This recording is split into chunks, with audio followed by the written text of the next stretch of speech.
बिस्मिल्लाहिर्रहमानिर्रहीम। हाँ भाई, कल हमने अपनी पहली क्लास ली थी। बुक मैंने बताया यानी 26 को आ जाएगी इंशाल्लाह, तो 26 से आप बुक ले सकते हैं। अच्छा जी, मैंने अपनी पहली क्लास में आपको ये बताया था कि सर ऑडिट होता क्या, जल्दी से बता दो। Official examination of financial statement, हमने ये समझ के उसको साइड में लगा दिया। फिर हमने की एलिमेंट समझा कि ऑडिट करवाया क्यों जाता है। To enhance the confidence of users. User can be share holder, potential share holder, bank as well, ये यूजर्स होते हैं। अच्छा, मैंने क्विज दिया था, उसके अंदर किसने शेयर होल्डर पे टिक कर दिया था, ये बताओ। उसमें यूजर था ना, तो इट इज नॉट नेसेसरी कि आपका जो यूजर ऑफ फाइनेंशियल स्टेटमेंट है वो तो शेयर होल्डर हो। सही है जी, तो वो इट कैन बी मल्टीपल। चलें खैर आगे। अब मुझे एक बात बताएं, ये भी हमने बात सीख ली। फिर हमने, अच्छा नंबर तो पूरे आते हैं ना उसमें, ओके गुड। फिर हमने ये कहा कि भाई हम जब आगे चले तो हमने कहा कि भाई ऑडिट समझ के, ऑडिट क्यों होता है ये समझ के एक स्टेप आगे गए, तो हमने ये देखा क्या आप ऑडिट परफॉर्म कर सकते हैं या you need to perform client continuance and acceptance procedure. Client acceptance और कंटिन्यूएंस प्रोसीजर आपको परफॉर्म करने होंगे। अच्छा, उसके अंदर आता क्या क्या है, सिंपल याद करने का तरीका बताता हूं। अपनी इंडिपेंडेंस, कि आप एथिकल हैं, यानी आपने कोई शेयर्स होल्ड नहीं करने, आपका कोई क्लोज फैमिली मेंबर वहां पे होना नहीं चाहिए, तभी आप इंडिपेंडेंट कहलाएंगे, तभी आपकी जजमेंट्स कॉम्प्रोमाइज नहीं होंगी। फिर आपने कहा चलो सही है भाई हम इंडिपेंडेंट है, आपने फिर क्या किया, क्लाइंट के बैकग्राउंड इन्वेस्टिगेशन की कि वहां पे कोई मसले तो नहीं। अगर आपको पता है कि वहां पे सीनियर मैनेजमेंट की चोर बैठी हुई है तो नीचे कुछ भी सही नहीं होगा, क्योंकि कोई चेक एंड बैलेंस नहीं होगा। चलें जी, फिर हमने कहा चलो चेक एंड बैलेंस भी अच्छा है, कोई ऐसा हमें चीज नजर नहीं आई जो हमें मजबूर करे कि हम इसका ऑडिट ना करें।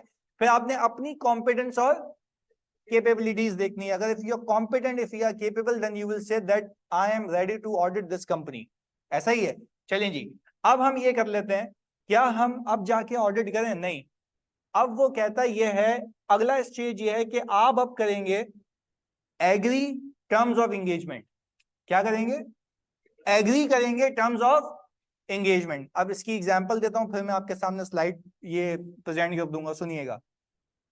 हमने ये सारे कार्यक्रम किए, अच्छा अभी तक ऑडिट शुरू नहीं हुआ। अब हमने कहा कि भाई अब हम कुछ कॉन्ट्रैक्ट कर लेते हैं। उस कॉन्ट्रैक्ट को ऑडिट की जबान में कहते हैं आप ऑडिट एंगेजमेंट की टर्म्स को एग्री कर लें, इसलिए इस चैप्टर का नाम है agreeing the terms of engagement. ये कॉन्ट्रैक्ट है मेरे बीच में और कंपनी के बीच में, मेरे बीच में और। अच्छा अब एग्जांपल देता हूं, हम चले गए ऑडिट करने, समझे आप ऑडिट टीम है, अब आपको तो ऑडिट ऐसे ही सीखना है कि भाई बीइंग अ टीम मेंबर। अब ऑडिट करने गए, आप बैठ गए जाके, सीएफओ आपको देख रहा है, आप सीएफओ को देख रहे हैं, देखे जा रहे हो, कुछ बातें नहीं हो रही हैं। बाद में समझ आया, वो बोला भैया बैठा हुआ क्यों है आपने कहा कि भाई ऑडिट करना है, तो बोले जाके कर। तो आप कह रहे हैं कि भाई कुछ फाइनेंशियल्स तो दो, उसने बोला मैं क्यों दूं, खुद बना। उसने क्या बोला, मैं क्यों दूं, खुद बना। तो मैंने कहा ये क्या बात हुई, फाइनेंशियल्स तुम बनाओगे, जिम्मेदारी तुम्हारी है, उसको चेक मैं करूंगा। तो मुझे एक बात बताओ, अगर ये मैं पहले से डॉक्यूमेंट ना करूं तो हो सकता है कि क्लाइंट मुझे बोले कि बेटा ये जिम्मेदारी तेरी थी। फिर मैं उसको समझाता फिरूंगा कि अगर मैंने खुद बना लिए फाइनेंशियल्स तो मेरा आ जाएगा सेल्फ रिव्यू थ्रेड। क्या आ जाएगा? क्योंकि अगर मैं खुद बना के उसको ऑडिट करूंगा तो मैं उसमें कभी गलती नहीं निकालूंगा, मैं बोलूंगा भाई सब सही है। तो इसलिए ये जिम्मेदारी आपकी है, पर ये जिम्मेदारियां कहां पे डॉक्यूमेंट होंगी? टर्म्स ऑफ एंगेजमेंट में, जिसको हम कहते हैं कॉन्ट्रैक्ट। क्या कहते हैं? पर ऑडिट की जबान में इसको कहते हैं एंगेजमेंट लेटर। क्या कहते हैं? एक एक एंगेजमेंट लेटर बनेगा जिसमें ये बताया जाएगा कि क्लाइंट हमें एंगेज कर रहा है ऑडिट करने के लिए, जिसके अंदर उसकी जिम्मेदारियां लिखी जाएंगी, हमारी जिम्मेदारियां लिखी जाएंगी। उसकी जिम्मेदारियों में मैं ये लिखूंगा कि आपने फाइनेंशियल स्टेटमेंट्स बनाने हैं आईएफआरएस के हिसाब से। किसके हिसाब से? डेप्रिसिएशन बुक होगा आईएएस 16 के हिसाब से, इन्वेस्टमेंट प्रॉपर्टी रिकॉर्ड होगी। तो मैं उसको सिर्फ ये लाइन लिख के दूंगा कि इस फ्रेमवर्क के तहत आपने अकाउंटिंग करनी है, ताकि मैं चेक भी उसी फ्रेमवर्क के तहत करूंगा, ताकि मैनेजमेंट ने कोई गलती की हो तो वो पकड़ में आ जाए। अगर आप ये नहीं लिखो, एग्जाम्पल दे रहा हूं, अगर आप ये नहीं लिखो एंगेजमेंट लेटर के अंदर के फाइनेंशियल्स आप बनाओगे, तो क्या वो आपको बोलेगा कि तुम बनाओ? यस, क्योंकि वो बोलेगा कि भाई आपने ऐसा कोई एग्री नहीं किया था। दूसरी चीज, अगर आप उसको ये नहीं लिख के दो कि ये फाइनेंशियल स्टेटमेंट्स आप बनाएंगे IFRS के तहत, वो तो कुछ भी अकाउंटिंग करेगा, वो बोलेगा मेरे अकाउंट्स मेरी मर्जी, मैं कुछ भी करूं। बोलूंगा कुछ भी नहीं करूं, अकाउंटिंग किसके तहत होगी?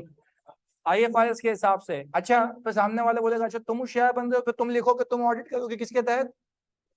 आजाद के तहत। तो वो बोलेगा अब तुम लिखो कि तुम ऑडिट करोगे इंटरनेशनल स्टैंडर्ड्स ऑन ऑडिटिंग के तहत, यानी कुछ उसकी जिम्मेदारियां, कुछ हमारी जिम्मेदारियां, सब कहाँ लिखी जाएंगी? टर्म्स ऑफ एंगेजमेंट के अंदर। पहले बताओ ये बात क्लियर है? फिर उसकी जिम्मेदारियों में मैं कुछ और चीजें ऐड ऑन करूंगा। मैं बोलूंगा कि मुझे जिससे मिलना होगा आप मिलने देंगे, मुझे जिससे मिलना होगा वो भी ऐसे कैसे। अच्छा भाई, कहने का मकसद ये है कि अगर लेट से अगर एक सेल्स का बंदा है जो सेल्स की एंट्रीज करता है, तो मैं उससे अगर कुछ इंक्वायरी करना चाहूंगा, उससे डेटा लेना चाहूंगा, आप मुझे मना, क्योंकि लेट से उसने सेल्स की फिगर दिखा दी। अब मैं उसको बोल रहा हूँ कि भाई मुझे सेल्स का लेजर दे दो, सेल्स का, जिसमें मुझे पता लगेगा ना कितनी सेल्स की एंट्री हुई है, तो मैं जाके वेरीफाई करूंगा, ऑडिट करूंगा। सामने वाला बंदा कह रहा है कि भाई जाओ, नहीं दे रहा, तो फिर मैं उसको बोलूंगा भाई तूने लिख के दिया था कि हम जो चीज आपसे मांगेंगे, जो डेटा मांगेंगे आप वो हमें प्रोवाइड करेंगे, पर ये सारा कहाँ डॉक्यूमेंट होगा? टर्म्स ऑफ एंगेजमेंट के अंदर। क्योंकि आप पहले ही डिसाइड कर लें उसकी जिम्मेदारियां क्या है, हमारी जिम्मेदारियां क्या है। पहले बताओ ये बात क्लियर? तो यानी सर ऑडिट शुरू नहीं हो सकता before you agree the terms of engagement.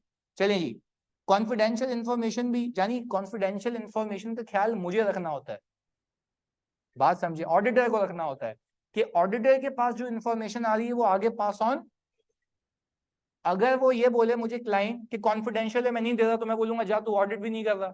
Auditor से तो शेयर करेगा ना, क्योंकि auditor has the power to ask for the information. अगर वो इंफॉर्मेशन नहीं लेगा तो ऑडिट भी नहीं कर पाएगा। तो कॉन्फिडेंशियल इंफॉर्मेशन दुनिया के लिए होती है, हमारे लिए। अब लेट्स से एक लिस्टेड कंपनी है, मुझे पता है आज उसकी EPS क्या होने वाली है, अगर मैंने ब्रीच कर दिया तो फिर लाइसेंस किसका कैंसिल होगा?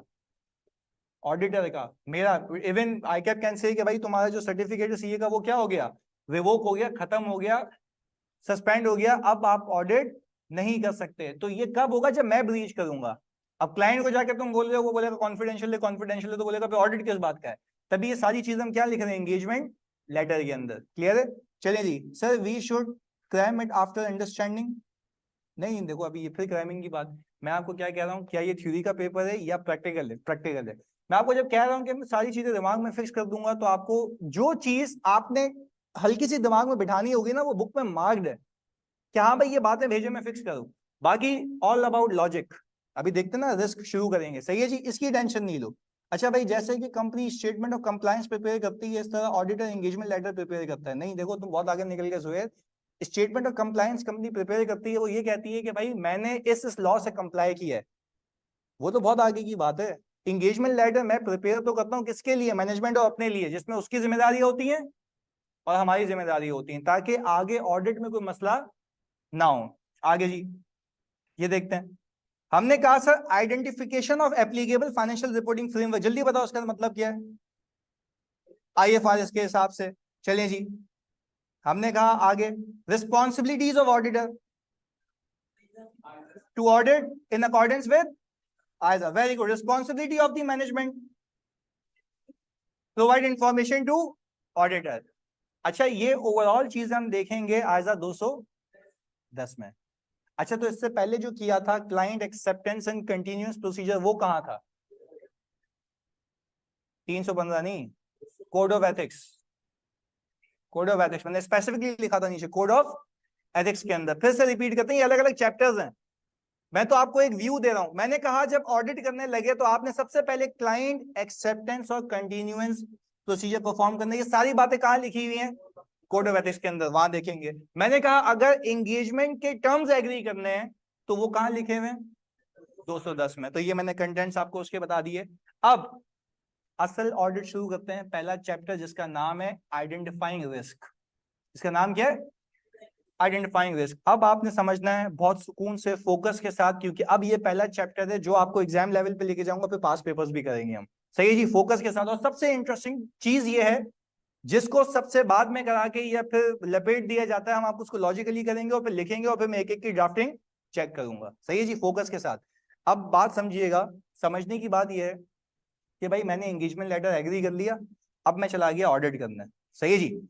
हमने ये कहा क्लाइंट एक्सेप्टेंस और कंटिन्यूअस प्रोसीजर के बाद हमें आइजा 315 ये कहता है कि आप ऑडिट करने से पहले क्या असेस करें, रिस्क। ऑडिट करने से पहले क्या असेस करें। अब आप ये समझ रहे होंगे कि इसका मतलब क्या है, तो थोड़ा सा और तुम्हारे लेवल पे आके इस चीज को अच्छे से समझाता हूं। वो कहता ही है कि before you go and start audit anything, आप देखें मसला कहां कहां हो सकता है।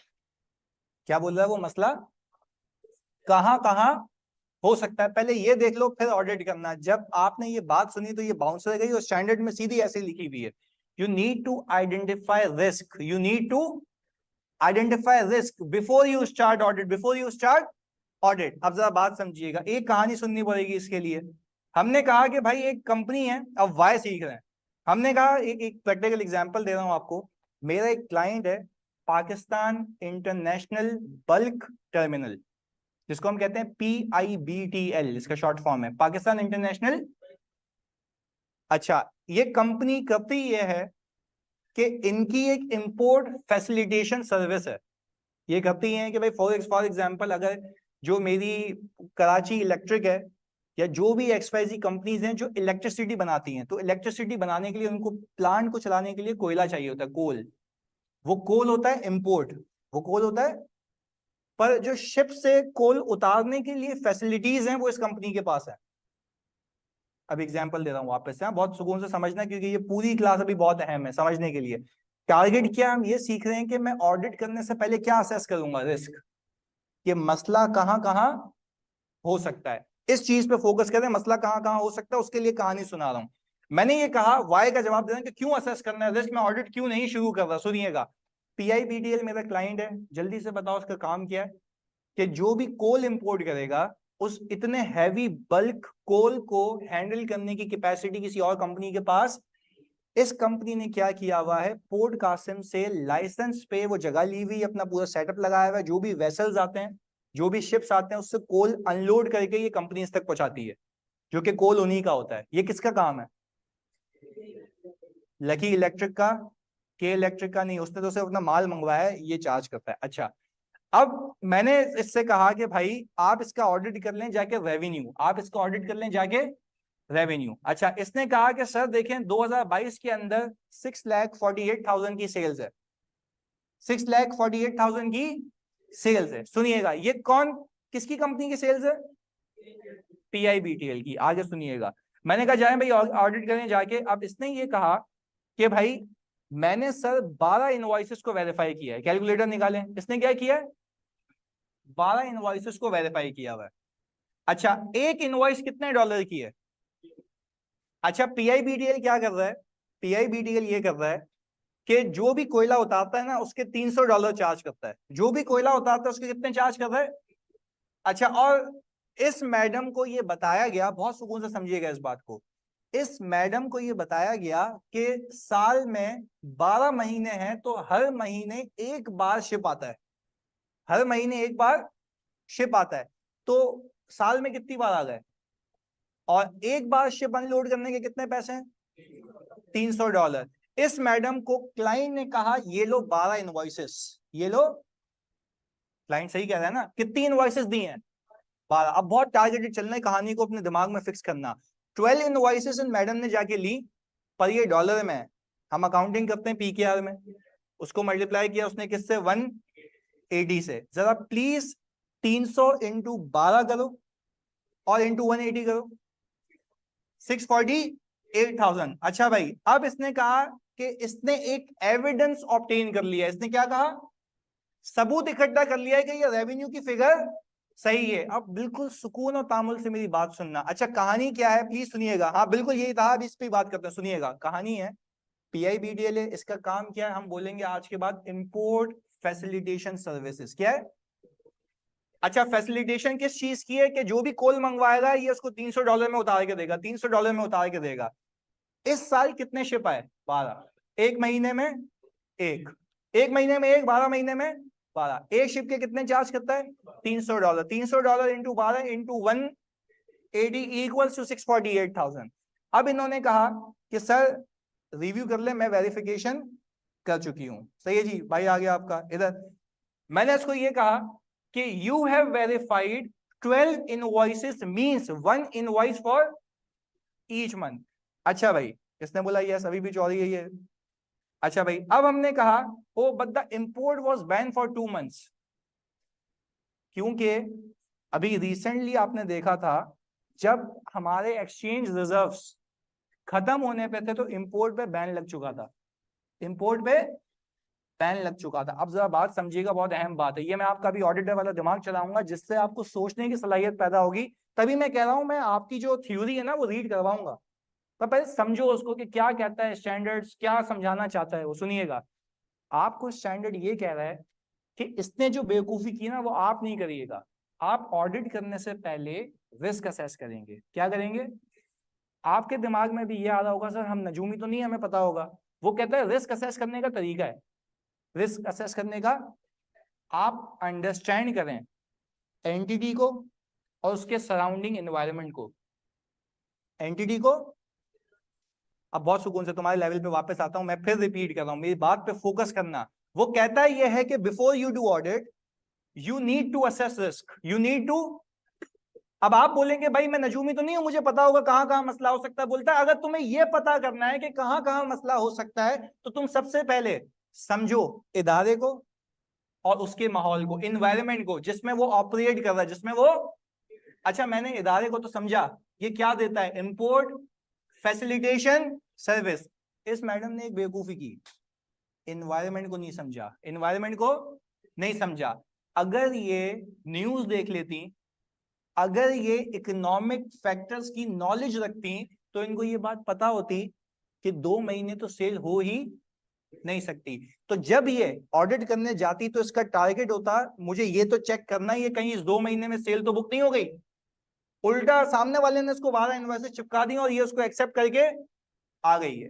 पहले बताओ रिस्क असेस करने का मतलब समझ आया कि when you understand the environment के माहौल में क्या चल रहा है तो आपको समझ आता है कि उस माहौल का इस कंपनी पे कोई इंपैक्ट है या नहीं है। अब मेरी एग्जांपल सुनो, जब मैंने इस कंपनी का ऑडिट शुरू किया मेरे दिमाग में यह था कि इन 2 महीनों में सेल नहीं होनी चाहिए, इन 2 महीनों में सेल।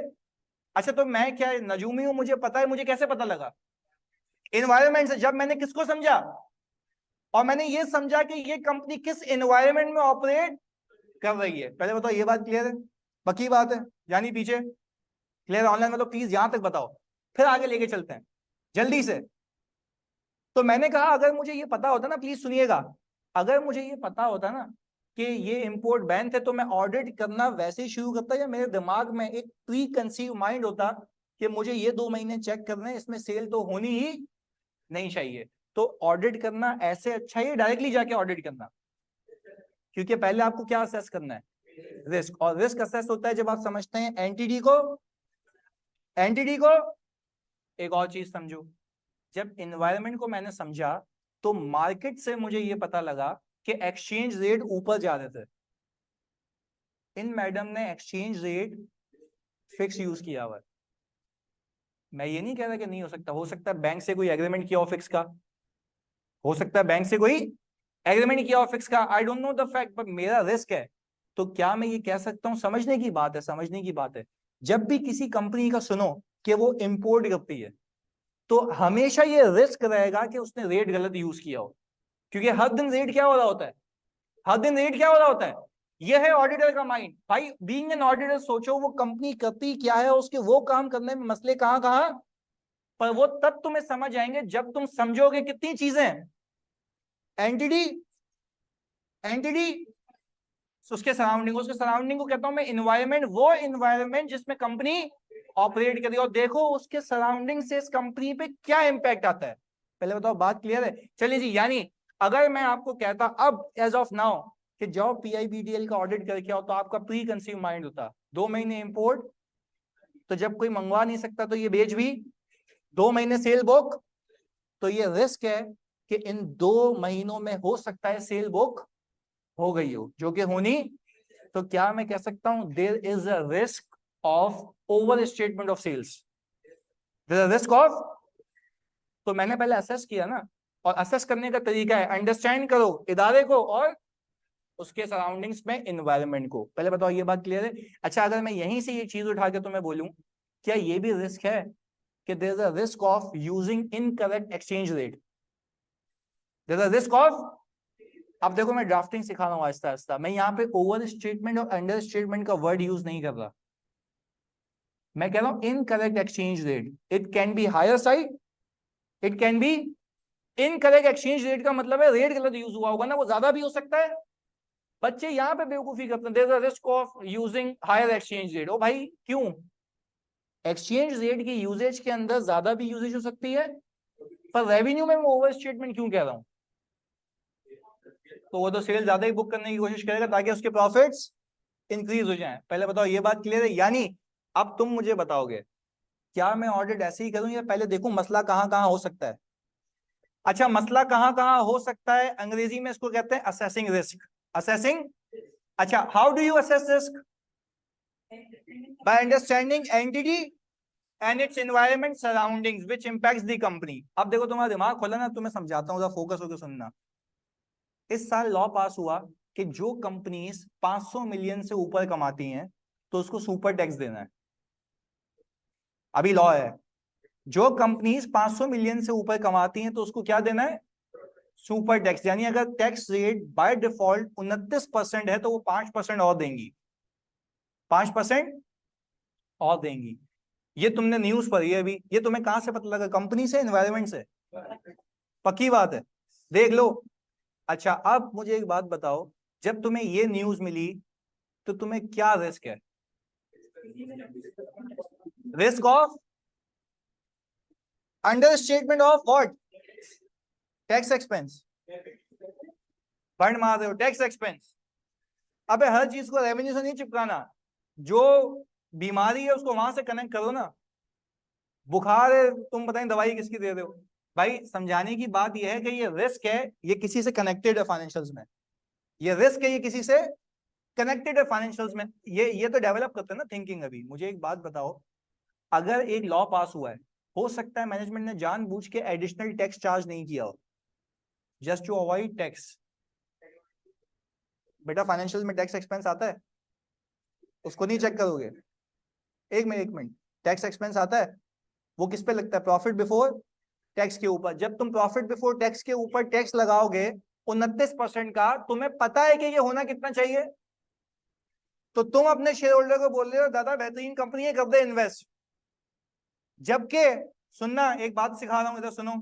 जबकि अगर वो टैक्स बुक हो जाता तो मेरी ईपीएस पिछले साल के मुकाबले में कम दिखती, अब दिख रही है ज्यादा।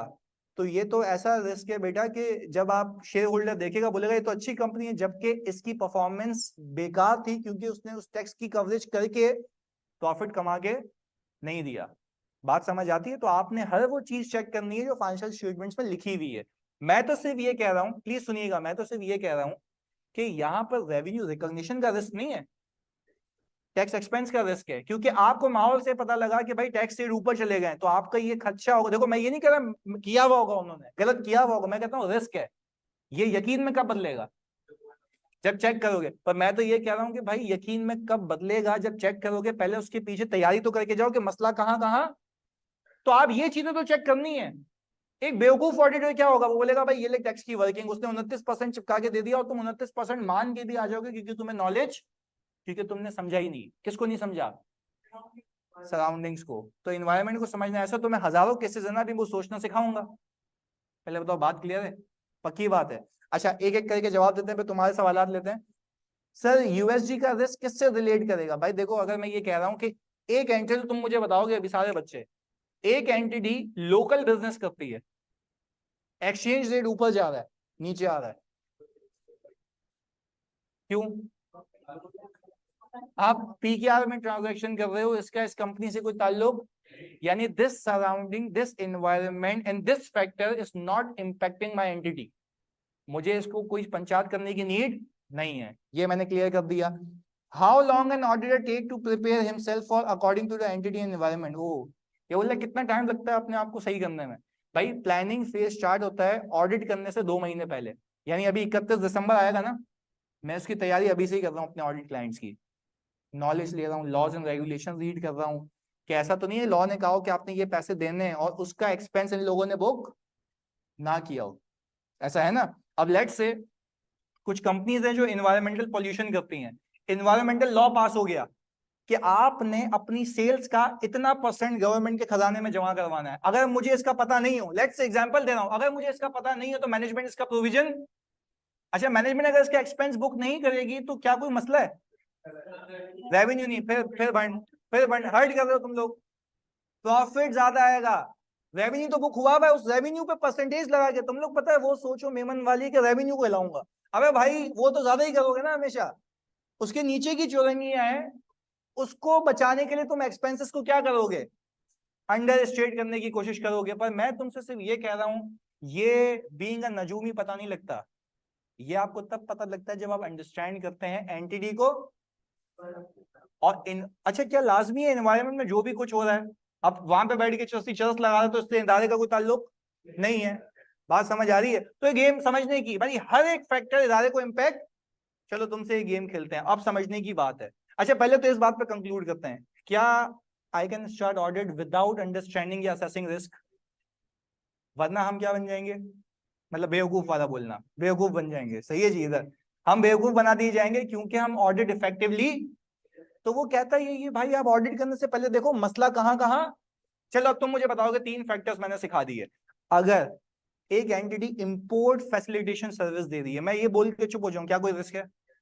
Risk of using incorrect exchange rate, ये मैं सही करा दूंगा अंग्रेजी, मसला नहीं है, अभी तो पहली क्लास है ना यार, इंटरेस्टिंग टॉपिक तो अभी शुरू हुआ है। Risk of using incorrect exchange rate, अच्छा आपसे कोई पूछे आपने ये रिस्क कैसे असेस किया, बोला आपने भाई ऐसे हजारों ट्रांजेक्शन होती होंगी साल में, तो हो सकता है कि वो रेट गलत चूज हुआ हो, अप्लाई हुआ हो, तो वही मुझे चेक करना है, रिस्क तो मेरा ये है। अच्छा मैंने कहा कि इंपोर्ट बैन हो चुकी थी, risk of over statement of revenue, अच्छा अब तुम कैसे ये डंगे की चोट पे कह रहे हो कि ये ओवर स्टेटमेंट का रिस्क है? हो सकता है कि उन 2 महीने में भी रेवेन्यू बुक हो चुका हो जो कि होना नहीं चाहिए, तो मैं वो स्पेसिफिक चेक करूंगा, this is called risk assessment, के जहां मसला हो सकता है। चलो अच्छा टैक्स रेट ऊपर चले गए, तो रिस्क ऑफ अंडर या over, under statement of expenses, यानी आपने मैनेजमेंट के पर्सपेक्टिव से सोचना है कि उसने क्या किया होगा, अंडर स्टेट करने की कोशिश की होगी। चलें जी, अब एक और चीज करते हैं बहुत फोकस के साथ, आई होप यहां तक क्लियर है।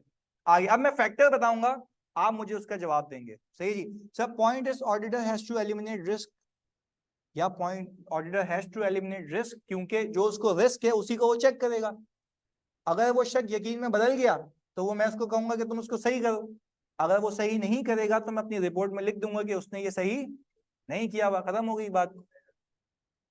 नहीं देखो एरर भी हो सकता है ना, मैं तो ये कह रहा हूं कि एरर हो या फ्रॉड हो, मैं कह रहा हूं एरर हो या फ्रॉड हो, आप मैनेजमेंट को कहोगे भाई सही कर ले, तो वो बोलेगा हाँ यार गलती से हो गया था, मान के सही कर ले, तो तुम्हें कोई पंचायत है?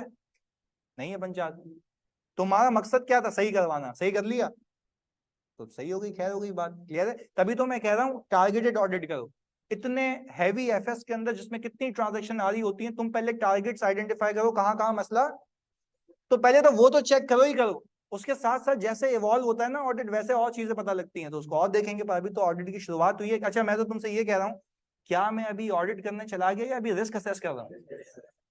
रिस्क असेस करने के बाद जब जाऊंगा तो वो अलग सिचुएशन है ना, वो तो आते हैं वहां पर, अभी हम क्या असेस कर रहे हैं, risk through understanding entity and its environment. चलें जी, इनकरेक्ट यूज ऑफ टैक्स, सही है जी, यानी कि पीएनएल और बैलेंस शीट के हर लाइन आइटम को समझना होगा, उल्टा कह रहे हो, आपको यह समझना होगा कि कंपनी क्या करती है और माहौल में सराउंडिंग्स में कौन से फैक्टर्स कंपनी को इफेक्ट करते हैं, जो फैक्टर एलिवेट होता है और उस कंपनी को इफेक्ट करता है, देखो उस कंपनी के कौन से लाइन आइटम पे इफेक्ट आएगा। अभी तक हमने रेवेन्यू का इफेक्ट देखा, एक्सचेंज रेट का इफेक्ट देखा और टैक्स का इफेक्ट देखा, क्लियर है। आओ एक एक करके एग्जांपल दें, तुम लोग मुझे बताओगे। एक कंपनी है सुनिएगा, जो कि दवाइयां इंपोर्ट करके बेचती है, दवाइयां इंपोर्ट करके बेचती है, बहुत सुकून से समझना, दवाइयां इंपोर्ट करके बेचती है, मैं ये नहीं कह रहा इंपोर्ट फैसिलिटेशन सर्विस देती है, खुद इंपोर्ट करती है बेचती है, खुद इंपोर्ट करती है बेचती है। मुझे आप बताओ क्या रिस्क है अगर इंपोर्ट बैन हो जाए? पहले तो रेवेन्यू का रिस्क है और दूसरा इनकरेक्ट एक्सचेंज, यूएसडी नहीं बोलोगे, incorrect risk of using incorrect exchange rate while using transaction या व्हाइल अकाउंटिंग फॉर ट्रांजैक्शंस। ये सिंपल बात हो गई। अब ये आपने लिखा, अच्छा एग्जाम में सवाल भी ऐसा ही होता है, सवाल आएगा आपको सिचुएशन देगा, entity is involved in exports या इंपोर्ट्स, आप बोलोगे बस लिख के दिया हुआ तो क्या है, ओ भाई यही तो फैक्टर है, यही तो अंडरस्टैंडिंग है। प्रैक्टिकल लाइफ में तुम क्लाइंट से पूछते हो, यहाँ पे उसने तुम्हें लिख के दे दिया, वो बोलेगा बताओ सिचुएशन में क्या रिस्क है, तो क्या रिस्क है, रिस्क ऑफ यूजिंग, और आगे ये लिख दूं कि इंपोर्ट बैन हो गए तो risk of over statement of revenue. Simple सी बात है, सीधी सी बात है। पहले बताओ यहाँ पे क्लैरिटी है। चलिए जी, यानी आपने प्रैक्टिकल लाइफ में भी यही करना है, ऑडिट में भी यही करना है, जो सवालात आएंगे। एक और एग्जांपल देता हूं, अब सुनिएगा सीन क्या है। एक फार्मा कंपनी है जिसका मैं ऑडिट करने गया हूं, लेट्स से जीएसके, ग्लेस्को स्मिथ, जिसका मैं ऑडिट करने गया हूं। जीएसके का मैं ऑडिट करने गया, कोविड आ गया और उसकी सेल्स 3 गुना बढ़ गई। कोविड आ गया, उसकी सेल्स 3 गुना बढ़ गई। क्या रिस्क है, वापस से ओवर स्टेटमेंट ऑफ रेवेन्यू। 3 गुना सेल्स बढ़ गई है कोविड में,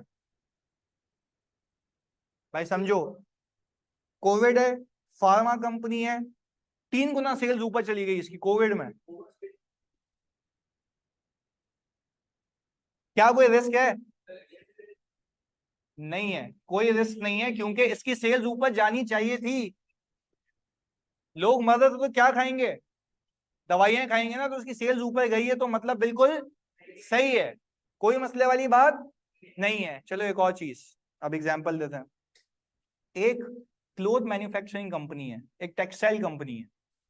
कोविड के अंदर, अच्छा कोविड कहां से पता लगा, माहौल से। कंपनी क्या करती है, उसकी अंडरस्टैंडिंगली टेक्सटाइल कंपनी है, 200% से सेल इंक्रीज हो गई। रिस्क ऑफ, अच्छा अब तुम क्यों कह रहे हो risk of over statement revenue, क्योंकि जो हालात हैं वो इसकी गवाही नहीं दे रहे कि इसकी सेल्स, तो ये तुम्हें तब पता लगा ना जब तुमने समझा एंटिटी को भी सराउंडिंग्स को भी। पहले बताओ यहाँ तक क्लैरिटी है, पक्की बात है। चलें जी, तो सर हम इसको आगे लेके चलते हैं। मैंने कहा so how is this possible that there can be invoice for these 2 months, ये पॉसिबल नहीं है, these invoices must be fake. तो हमने ये कहा it might be prepared to inflate sales. अब कहानी समझ आएगी आपको। मैंने कहा it seems that you haven't assessed the risk before doing, तो यानी सर हमने एक बात तो कंक्लूड की, हम ऑडिट शुरू नहीं कर सकते जब तक मुझे रिस्क असेस ना हो जाए। और रिस्क असेस करने का तरीका क्या, अंडरस्टैंड करेंगे एंटिटी को और उसकी एनवायरनमेंट को। इस चैप्टर का नाम है, जिसपे मैंने अभी टाइम लगाया है, इस चैप्टर का नाम है आइजा 315, international standards on auditing 315 chapter का नाम है। और उसके आगे लिखा हुआ है, चैप्टर का पूरा नाम ये है, identify risk through understanding entity and its environment. पहले बताओ चैप्टर का नाम समझ आया कि क्यों ये नाम रखा गया है, कि आप रिस्क असेस करें ताकि आपको समझ आए कि मसला कहां कहां हो सकता है। अच्छा ये सर टैक्स से ऑडिटर को ना रिस्क, वो भी एफबीआई खुद ही मॉनिटर कर लेगा, तो ऐसे तो शेयर होल्डर भी बोलेंगे, हम बोलेंगे खुद कर लो, बोलेगा तेरे को पैसे किस बात के दे रहा हूँ, वो बोले टैक्स खुद ही मॉनिटर कर लेगा। नहीं भाई, घसीटा आपको जाएगा अगर आपने गलत किया। सर सेल्स कम भी तो हो सकती है ना, किस केस में सेल्स कम हो सकती है, यानी अच्छा कोई कंपनी अपनी सेल्स को अंडर एस्टिमेट करने की कोशिश करेगी,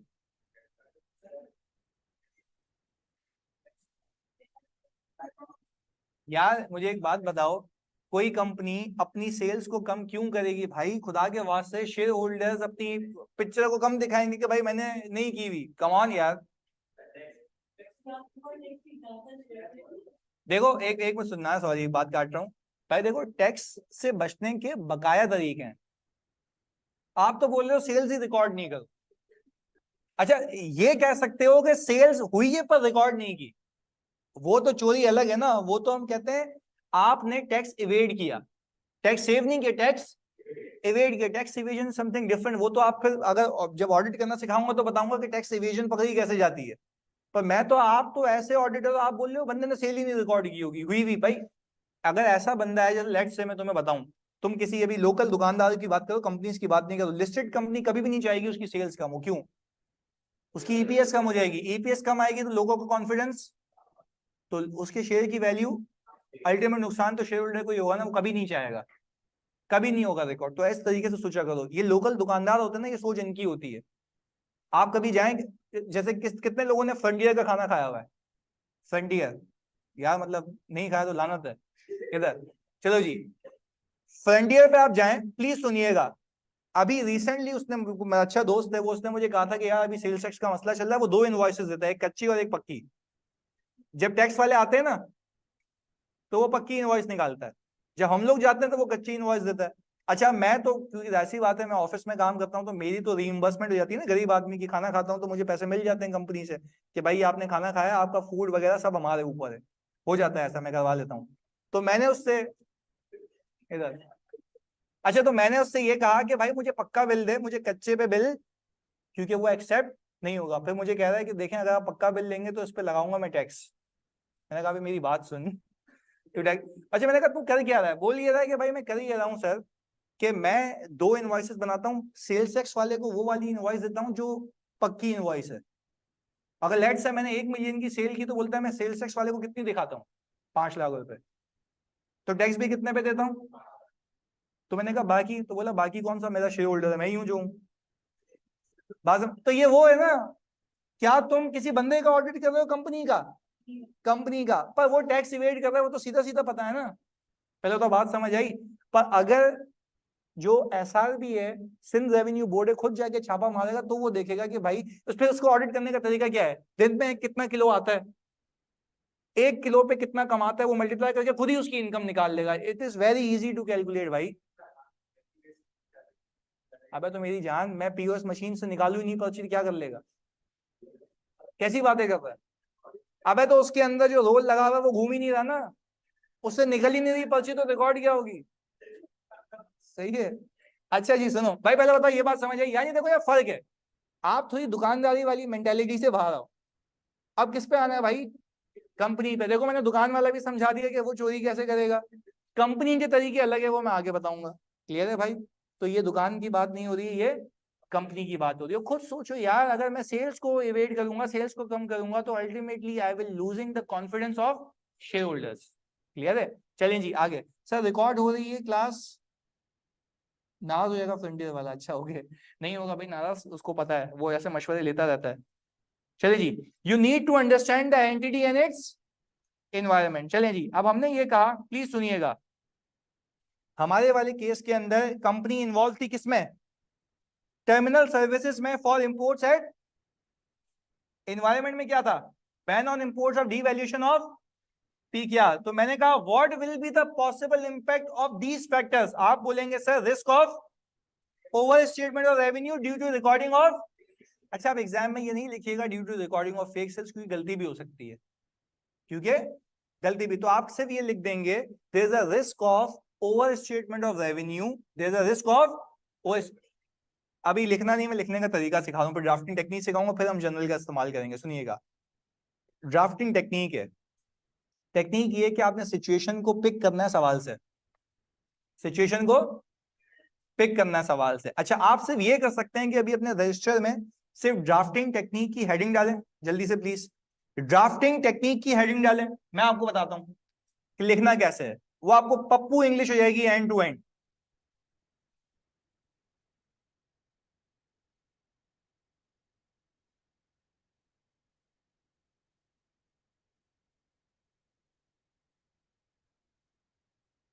हाँ जी, क्या लिखा आपने?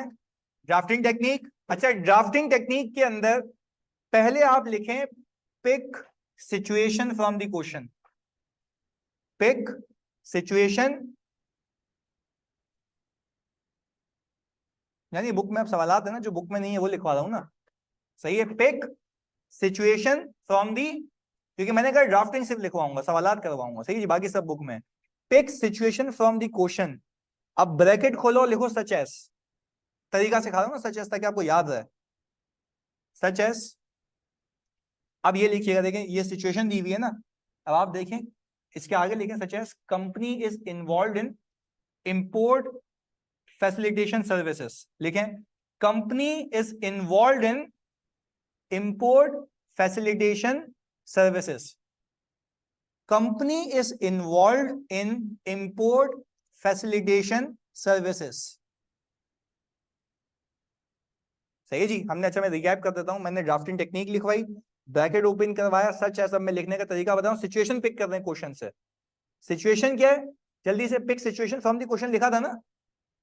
अब सिचुएशन ये है कि company is involve in import facilitation services and, अब एनवायरमेंट को कनेक्ट कर रहा हूं, and there is a ban on imports, and there is a ban on imports. ये तुमने किस चीज को बयान किया जानी? सिचुएशन को। सिचुएशन को, जिसमें तुमने कुछ एंटिटी की इंफॉर्मेशन दी है, कुछ एनवायरमेंट की। अब तुम इसको ना यू डब्बा बनाओ इसके ऊपर, और इसके ऊपर लिखो दिस इज रिस्क फैक्टर। इसके ऊपर डब्बा बनाओ दोनों को मिला के, जो कंपनी इज इन्वॉल्व इन लिखा हुआ है ना, और आखिर तक इसके ऊपर डब्बा बनाओ, उसके ऊपर एरो डाल के लिखो दिस इज रिस्क फैक्टर। सही है? ये क्या है भाई? रिस्क फैक्टर है। अच्छा, अब ड्राफ्टिंग टेक्निक को मैं रिकैप करता हूं। मैंने पहली चीज क्या की, ड्राफ्टिंग टेक्निक की हेडिंग डलवाई। मैंने आपको बोला कि भाई pick situation from the question. अच्छा, सिचुएशन मैंने पिक किए, company is involve in import facilitation service and there is a ban on imports. अच्छा, अब अगली लाइन पे आओ, अगली लाइन पे आओ, और अगली लाइन पे लिखो connect with relevant line item of financial statements. Connect with relevant line item of financial statements. यानी अब हम ये जो रिस्क फैक्टर निकला ना, इसको कनेक्ट करेंगे कि इसकी वजह से मेरे फाइनेंशियल स्टेटमेंट्स में किस आइटम में मसला है। तो अब क्या मैं लिख सकता हूं, ब्रैकेट खोलो वापस से, ब्रैकेट खोलो। अब मैं कंटिन्यूटी में रीड करूंगा, लिखने का तरीका बता चुका हूं। क्या लिखूंगा मैं? Company is involve in import facilitation services and there is a ban on import. There is a risk of overstatement of revenue. There is a risk of overstatement of revenue. यानी आप ये टेक्निकली जैसे किसी से बात करते हो ना, वैसे ही बताने का तरीका है यार। जानी ये तो इंपोर्ट फैसिलिटेशन सर्विस देते हैं, इंपोर्ट पे बैन लग गया तो मुझे लगता है कि रेवेन्यू में मसला होगा, पर रेवेन्यू में ओवर स्टेटमेंट का मसला होगा या अंडर स्टेटमेंट का। तो हम ये कहेंगे कि there is a risk of over statement of revenue, और फिर ये क्लोज हो गया। इसके बाद ये भी लिख सकते हो कि there is also a risk of using incorrect exchange rate, क्योंकि इसी फैक्टर की वजह से क्योंकि कंपनी इन्वॉल्व है एक्सपोर्ट्स में, इंपोर्ट्स में, तो इस वजह से क्या मैं कह सकता हूं, प्लीज सुनिएगा, इस वजह से क्या मैं कह सकता हूं कि मेरा एक्सचेंज रेट गलत यूज होने का भी एक रिस्क है। क्या भी हम ऑडिट करना सीख रहे हैं या रिस्क असेस करना, कि यहां मसला हो सकता है तो वहां चेक करेंगे, जो कि अभी हमने सीखा नहीं है। चले जी, यानी सर वापस से अगर मैं रिकैप करूं, सबसे पहले ड्राफ्टिंग टेक्निक की हेडिंग आ गई मेरी, सही है जी। फिर मैंने क्या बोला आपको, सिचुएशन पिक करेंगे कहां से? क्वेश्चन से। पिक की सिचुएशन क्या थी? Company is involve in import facilitation services. इसके आगे क्या लिखा? And there is a ban on. तो आप खुद देखें ना, ये जो फैक्टर है ये रिस्क फैक्टर है। इस रिस्क फैक्टर की वजह से मेरे फाइनेंशियल स्टेटमेंट में जो भी आइटम है उससे चिपका दो, there is a risk of over statement of revenue. और फिर आगे दूसरा लाइन बना के लिख सकते हो कि as company is involve in imports there is also a risk of using incorrect exchange rate. There is also a risk of using incorrect exchange rate. चलो एक और बात बताता हूं, इनकरेक्ट एक्सचेंज रेट यूज करने से मेरा रिसीवेबल भी गलत होगा? नहीं होगा ना, क्योंकि account receivable debit sales credit, तो सेल्स गलत होगी तो रिसीवेबल भी गलत होगा।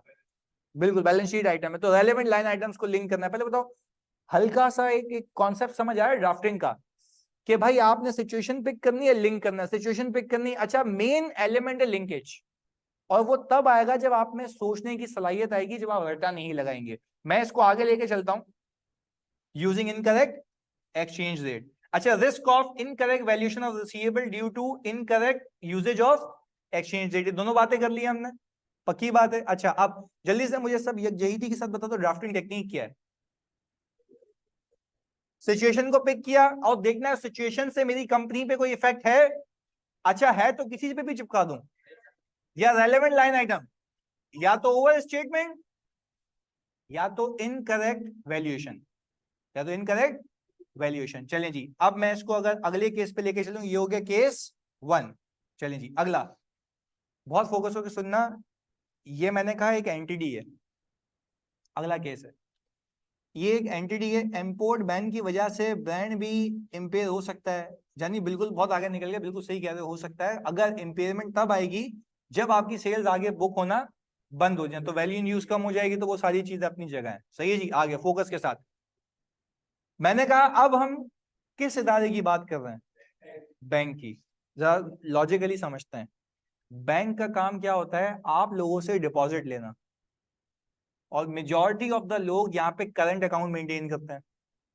जैसे अगर मेरे 10-20 हजार रुपए बैंक में पड़े हुए हैं, तो मैंने 10-20 हजार रुपए जो बैंक में रखे हुए हैं, वो 10-20 हजार रुपए मैंने कौन सा अकाउंट में रखे होंगे? करंट अकाउंट में। अच्छा, बैंक के लिए जो मेरा पैसा है वो लायबिलिटी है, उसके लिए लायबिलिटी, क्योंकि उसने मुझे वापस करना है। बैंक क्या करता है? अपने एनालिसिस लगा के, जिसको हम कहते हैं ट्रेजरी डिपार्टमेंट, वो बड़ा बखूबी इस मामले में एक एक मतलब जहनियत रखता है इस बात की कि भाई कब कितना पैसा एवरेज बैलेंस रहता है, तो उसमें से कुछ पैसा निकाल के लोगों को उधार पे देता है, जिसको हम कहते हैं एडवांसेस, जिसको हम कहते हैं। ये मैं किसकी बात कर रहा हूं? उस कंपनी की जिसका हम ऑडिट करने जा रहे हैं, उस कंपनी की। पहले तो कहता हूं ना, एंटिटी को समझो। अगर इदारे को नहीं समझा तो तुम ऑडिट। अच्छा, एंटिटी का ऑपरेशन क्या है जल्दी बताओ? लोगों से पैसे लेना और लोन देना। लोगों से पैसे लेना, लोन पे उसको क्या मिलेगा? इंटरेस्ट।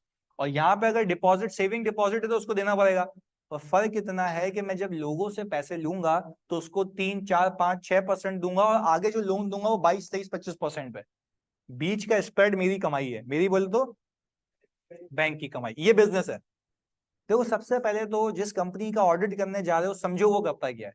अच्छा, हुआ क्या? क्या मैं कह सकता हूं बैंक जो आप सब लोगों को एडवांस देता है, वो बैंक का रिसीवेबल है? ऐसा है, बैंक का रिसीवेबल है।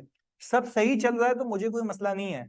मुझे न्यूज मिली कि जहां पे बैंक ने लोन दिया हुआ है वहां पे जलजला आ गया, वहां पे फ्लड्स आ गए, वहां पे जलजला आ गया, वहां पे। अच्छा, इस जलजले की वजह से, इस फ्लड की वजह से लोगों की दुकानें तबाह बर्बाद हो गई। मुझे लगता है फिर भी वो पैसे पे करने की इस्तिताअत रखते हैं। नहीं? चल, तुम्हें कैसे पता? क्योंकि तुम लोगों ने समझा एनवायरनमेंट को। पहले तो बिजनेस को समझा, बिजनेस में तुम्हें पता लगा हाँ यार इसके रिसीवेबल्स हैं, आपने बोला किस किस से हैं। अब मैं क्या करता हूँ, बैंक के जब ऑडिट करता हूँ ना मैं, तो मैं करता बैंक को बोलता हूँ भाई मुझे तुम अपना डेटा दो, और उसके आगे लिख के देना किस किस रीजन में तुम्हारे पैसे फंसे हुए हैं। फिर रीजन के पास बंदे आते हैं, ब्रांचेस आती हैं, सारी चीजें, यानी टोटल एडवांसेस, रीजन्स, फिर अलग अलग शहर आ गए उसमें, फिर ब्रांचेस आ गई, फिर लोग आगे किस किसको दिए हुए। इस तरीके से डेटा लेता हूं मैं, क्योंकि डेटा एनालिटिक्स में अप्लाई कर रहा होता हूँ। जैसे ही मैंने डेटा एनालिटिक्स को अप्लाई किया, तो मैंने कहा भाई अपर पंजाब में, सिंध में सैलाब आया हुआ था। मैंने सबसे पहले डेटा एनालिटिक टूल को यूज करके उन एडवांसेस को अलग कर लिया। मैंने ये देखा इसमें लास्ट जो उनकी किस्त थी वो कब आई, यानी उनकी लास्ट इंस्टॉलमेंट कब आई थी, उसको टाइम हो गया।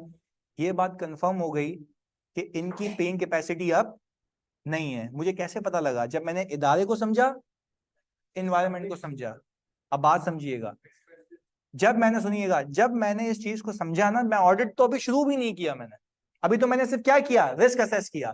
अब रिस्क असेस करके मैं गया, अच्छा मैं सामने वाले से पूछा हूँ, क्लाइंट से, जानी यार कैसा सब रिकवरी आ रही है, सही एडवांसेस लोग दे रहे हैं? उसने बोला ओ पैसों की तो भरमार है, संभल नहीं रहे हमसे।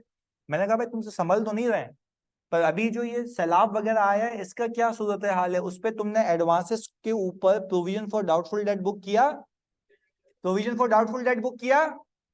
वो मुझे बोल रहा है ऐसी कैसी तुमने बकवास बात कर दी। मैंने कहा बकवास बात मैंने नहीं की है, गिरी हुई बात तुमने की है।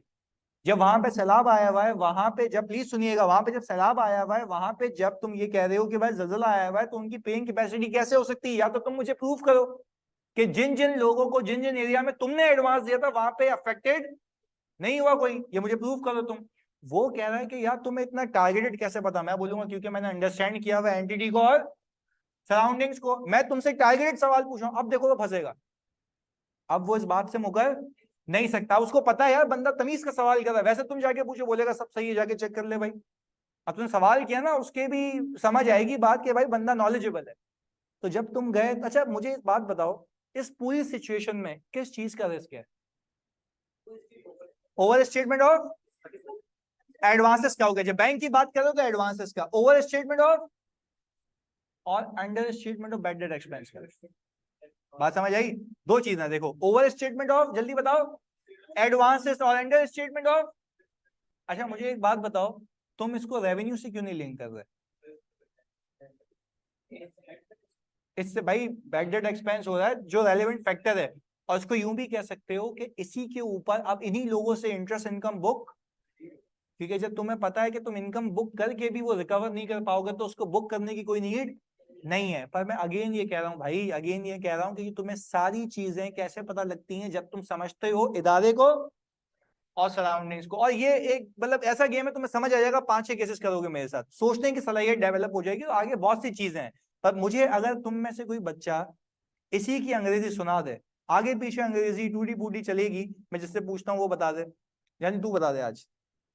वैसे ही इसको अंग्रेजी में कैसे लिखेंगे? ऑनलाइन वालों लिख के बता सकते हो जल्दी से, इंग्लिश में थोड़ी सी। हाँ कह रहे कोई मसला नहीं, यानी हम सीखने आए, मैं तो तुम्हें कह रहा हूं ना। वेरी गुड यार। Clients main operation is to give advances to customers, और सही है, यहां नंबर नहीं मिलेंगे, ये रिस्क फैक्टर नहीं है, ये तो उसका ऑपरेशन है।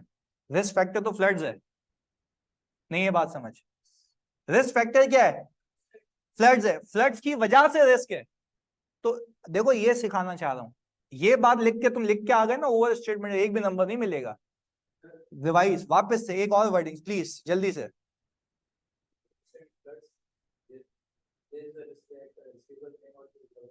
Very good. There is a risk that receivable may not be recoverable, so there is a risk of overstatement of advances and understatement of bad debt expense। देखो कनेक्ट हो गया, सवाल खत्म, आंसर आ गया पूरे नंबर। समझने की बात ये, टारगेटेड लिखो। पहले बताओ ये बात क्लियर जी? कुछ पूछ रहे थे या नहीं?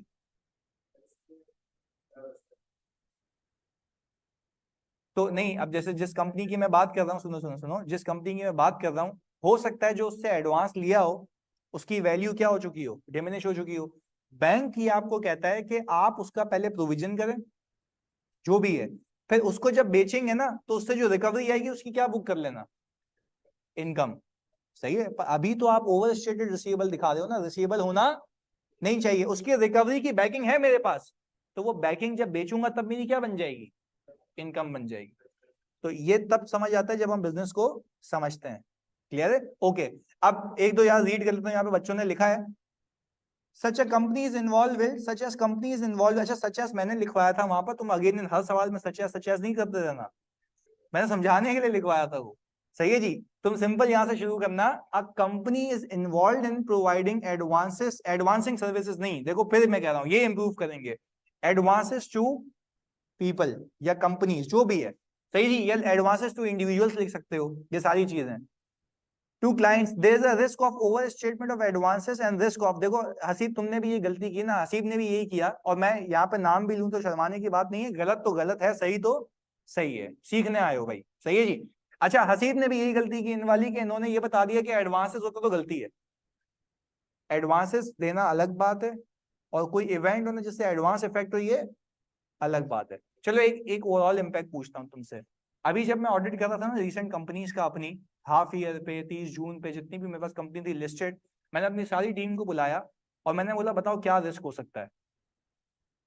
तो बच्चे मुंह देख रहे हैं, हालांकि वो मुझसे बहुत जलील होते हैं, बहुत डांट खाते हैं, उनका दिमाग चलता है, अब उनको पता है मेरी एक्सपेक्टेशंस क्या है, मैं कहाँ से। तो वो अभी एक बच्चा हमने ईवाई से, अभी वो एआरटीडी की तरफ से खेल रहा है काउंटर स्ट्राइक ना, तो हुदायत ने उसको कॉल की होगी कि यार आजा, उसने बोला भाई सर आकाश का काम है, मेरी मतलब यहीं पे वो कवर खोद देंगे, पहले काम करूंगा फिर गेम खेलने आऊंगा, क्योंकि उसको पता है मेरे सवालात कैसे होते हैं, वो थोड़ी ना मेरे को आके इनवॉइस दिखाते हैं, मैं बोलता हूँ ये कैसे हुआ, ये क्यों हुआ, तो उसका अगर जवाब दे, लेट से मैं एक इंश्योरेंस कंपनी का ऑडिट करता हूँ जो कि हेल्थ इंश्योरेंस है, जो कि हेल्थ इंश्योरेंस है। अच्छा मुझे ये पता है कि कोविड के टाइम पे हेल्थ इंश्योरेंस में जो क्लेम्स हैं वो ज्यादा होने चाहिए, तो मुझे कैसे पता?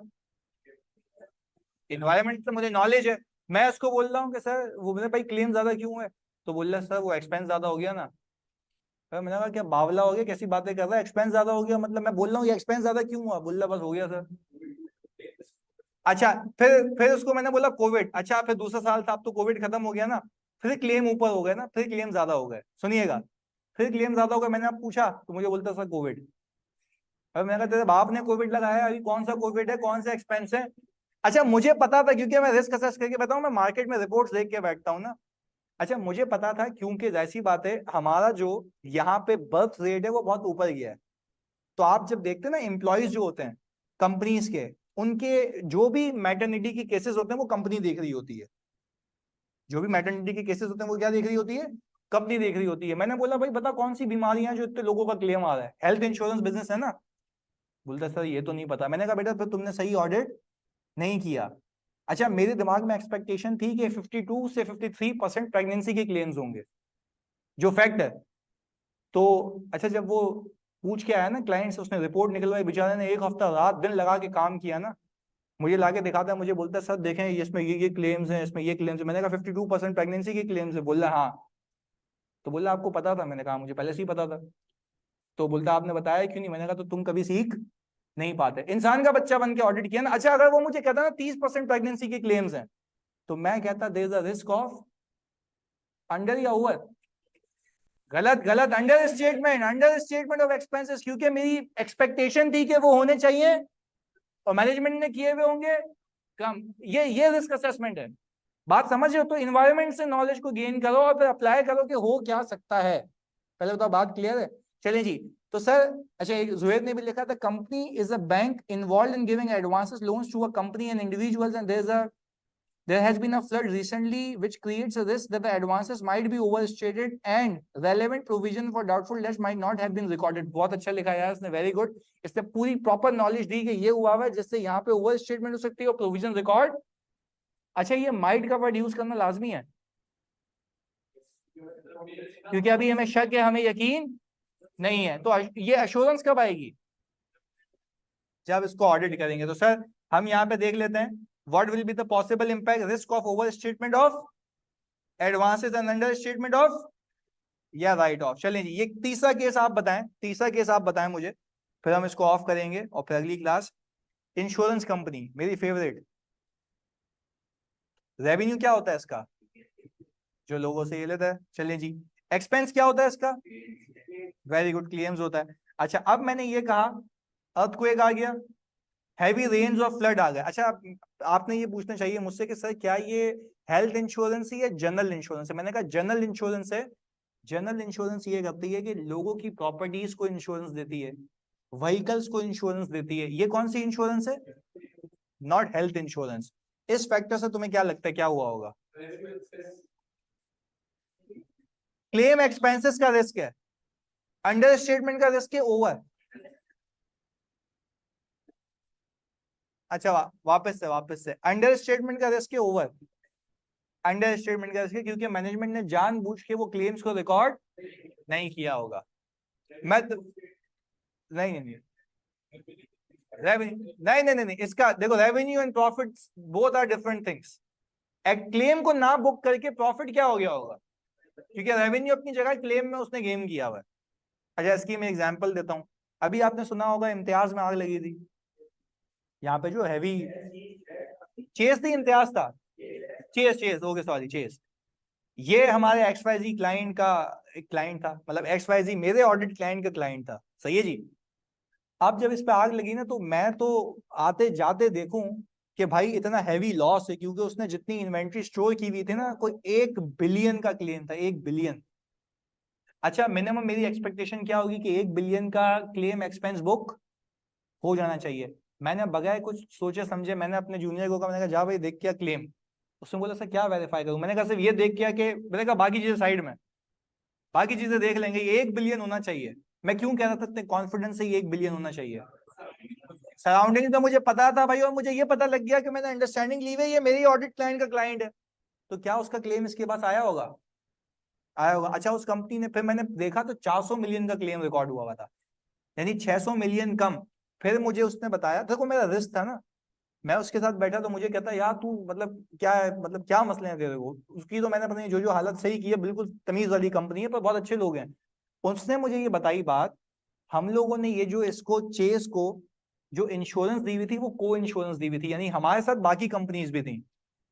तो इस 8 बिलियन के अंदर 40% मेरा है।